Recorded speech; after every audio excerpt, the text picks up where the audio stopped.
Hi everybody, welcome to our vodcast on macromolecules. In this one we're going to begin to explore what macromolecules are in general and then head into some focus on carbohydrates and lipids. So the idea behind this is this understanding that matter is critical for life because, hey, who wouldn't want to know how hairless cats are made? Right? And, well, yeah, everything else for that matter. Funny story, I'll tell you about the hairless cat I used to own sometime. So here are big questions that I want you guys to consider as we roll through this. So macromolecules in general. So the idea, what's a macromolecule? Obviously we're talking about the big picture molecules here, the main organic molecules of life. Macro means big. So we're made of a couple common atoms. Don't forget CHNOPS, right? So C-H-N-O-P and S. They accomplish all of our life's functions. Very, very particular in how they're created, and they can be incredibly complex because oftentimes in order to study these, we are looking at computer options here. So here's an example. This is a protein, Topoisomerase. You can see the complexity there in the way that it's structured. Again, that idea that shape is ever so critical. And then again, DNA, man, you know, I mean, look at that thing. So fun. So our four main kinds of macromolecules. By this point, you've been introduced to them. So here they are again, just as a lovely reminder.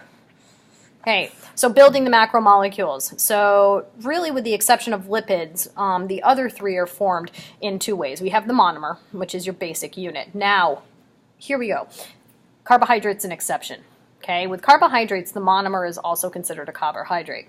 The other ones, proteins, nucleic acids, your monomer is not one of those. You have what builds them up. So I can't say that a nucleotide by itself does not make a nucleic acid, nor is an amino acid a protein. So you have to kind of keep that in mind. So when we start talking about them, we've got that idea of that building block, that monomer.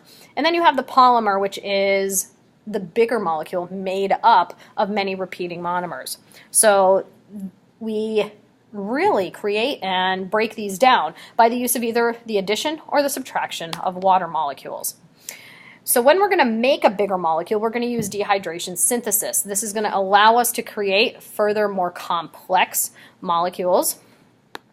Okay, so from this standpoint, water is produced. They build complexity, which means that they're anabolic, so it's going to store energy. This requires an energy input in order to store the energy in the bonds that are created, okay? And enzymes are necessary for this as well. You can see the larger, you know, you've got your smaller pieces, you have the water molecule that's being removed, it's a happy water molecule, and you get a large, you know, that more complex molecule made.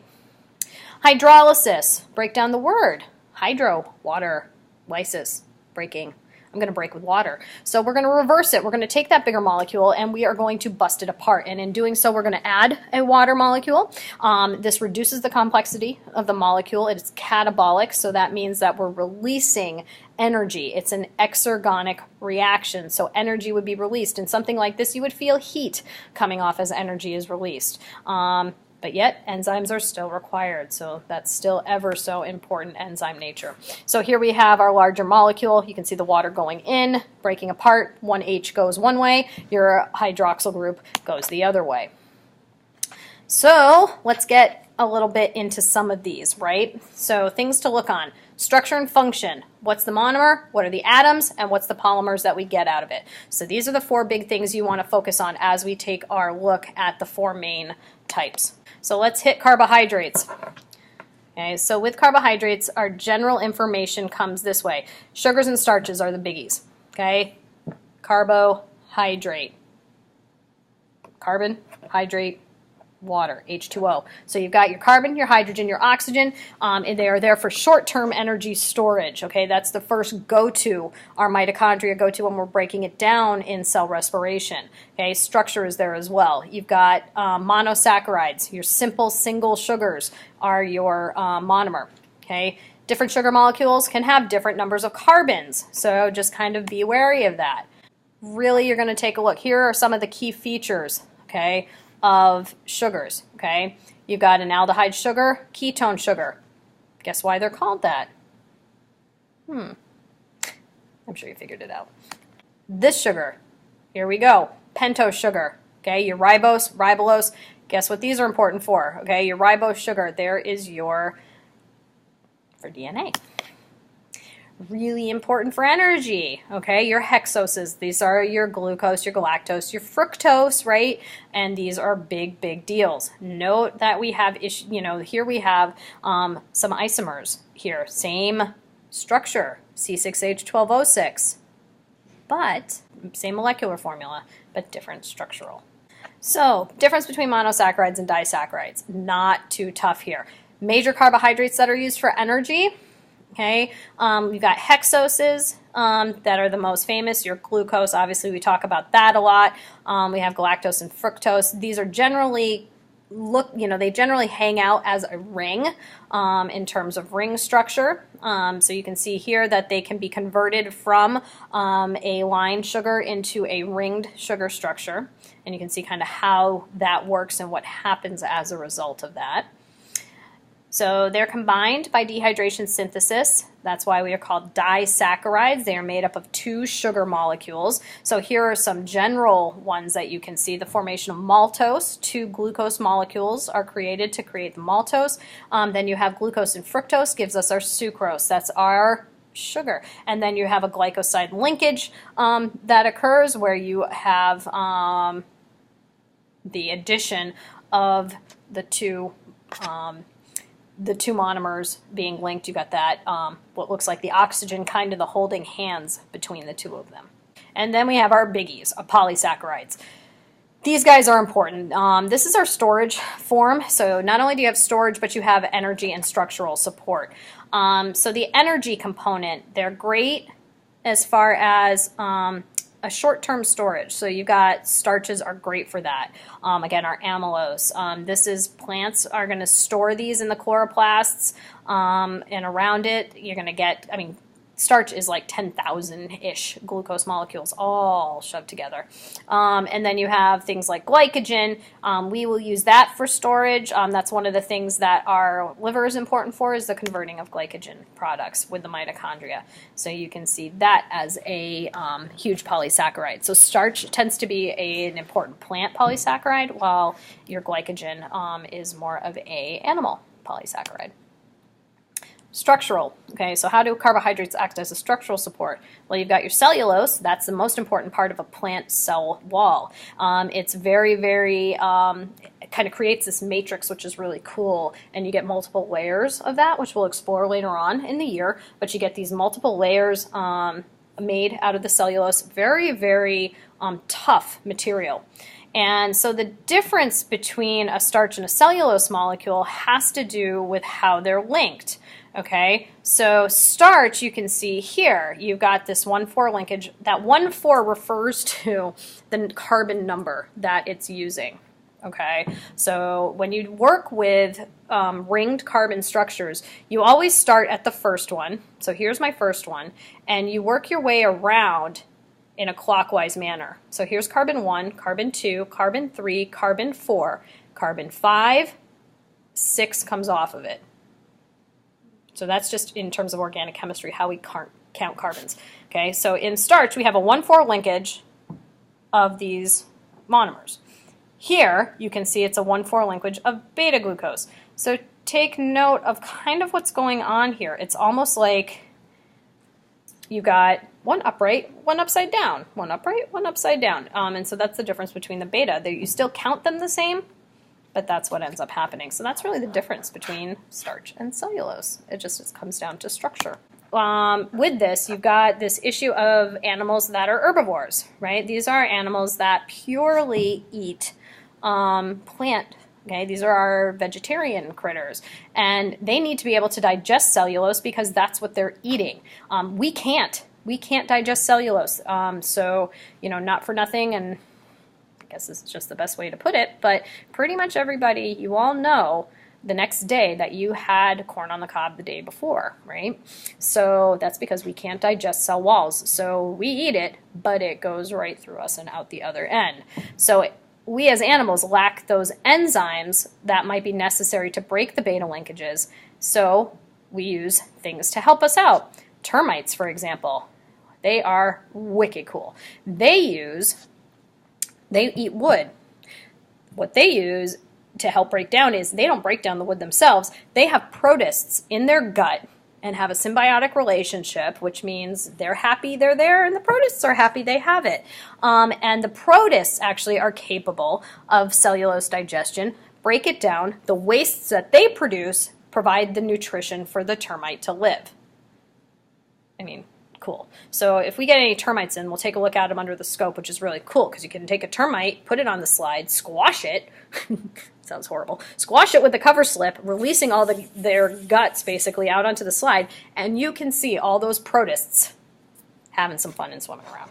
And then you have things like your ruminants. These are the cows that, are constantly chewing all day long. Okay, vastly. I mean, they actually have cows that they put windows into their sides and to watch in their chambers because their stomachs are built into chambers in order to have this hugely expanded GI tract. And then the bacteria that's within that, okay, help to break down the digestion of the cellulose so that the organism, meaning the cow, can use it for energy. And then, of course, our cecophers, like bunny rabbits, have a very expanded lower GI tract so that they don't actually spit their food up like a cow would, like the cud, right? So they swallow it and they spit it up and they swallow it and they spit it up. Whereas a cecophore, they're not going to regurgitate it, but they keep it away so that constantly the bacteria can keep working at it until that's broken down and goes back to the animal for energy. Life is cool. Not going to lie. And as a result, they will sometimes eat their poop. So there's a difference between a cecal pellet and fecal matter, okay? Because some of it they will, because that's sort of like the leftover, that extra, that's saying, okay, you can save this for later instead of regurgitating up like cud like a cow would. So they kind of poop it out and then re-eat it, which sounds really strange to say, but it's true. So, I mean, who knew, right? So here's some other carbohydrates. We've got chitin, a modified polysaccharide. This is going to be the cell wall structure of fungus. Arthropod exoskeletons have this as well. And actually, out of chitin makes dissolving stitches that they use in surgery so that they don't have to go in and take the stitches out. Peptoglycan, another modified polysaccharide. This is the cell wall of bacterial cells. So pretty cool. So there's carbohydrates. So let's talk lipids. Lipids are our fats, our oils are waxes. Here we have primarily them constructed of carbon, hydrogen, oxygen. They are responsible for long-term energy storage, insulation, factors like that, water retention, and stuff like that. So they don't really have polymers. They don't really have monomers either. They just is what they is. To quote Popeye, right? I am what I am. So 3 major groups: triglycerides, phospholipids, steroids, the ones we care about, right? So triglycerides, exactly as they sound, made of 1 glycerol, 3 fatty acid chains. They're connected by dehydration synthesis times 3. So they create an ester linkage, as you can see here. All right, we have that piece, and you can look where the water is pulled out. Again, that dehydration piece, they're going to do that 3 times to create the chain. So here we have the actual triglyceride there connected with the 3 ester linkages, and we have the fat molecule itself. This makes great energy storage. All right, so let's talk saturated versus unsaturated fats. So saturation means we're going to saturate the molecule with hydrogen, which means every single carbon is filled to the gills with single bonds, all 4 being attached either to another carbon or to a hydrogen atom. When we lose some of those hydrogens and we create double bonds between the adjacent carbons, it actually creates kinks in the hydrocarbon chain, and you create different types. You can have trans, you can have cis. That goes back to orientation, right, of the molecule. So you got there, and you can see property-wise, saturated fats will actually be at room temperature solids, whereas unsaturated fats remain as a liquid at room temperature. And then everybody's favorite, the phospholipid. This is where we're going to bring phosphorus into a lipid molecule. This is a modified triglyceride. In essence, there's not the tri piece. There's actually only 2 fatty acid chains. We have 2 portions. It creates sort of a dual personality of the molecule. This is the formation of all membranes inside a cell are arranged as a bilipid layer of these.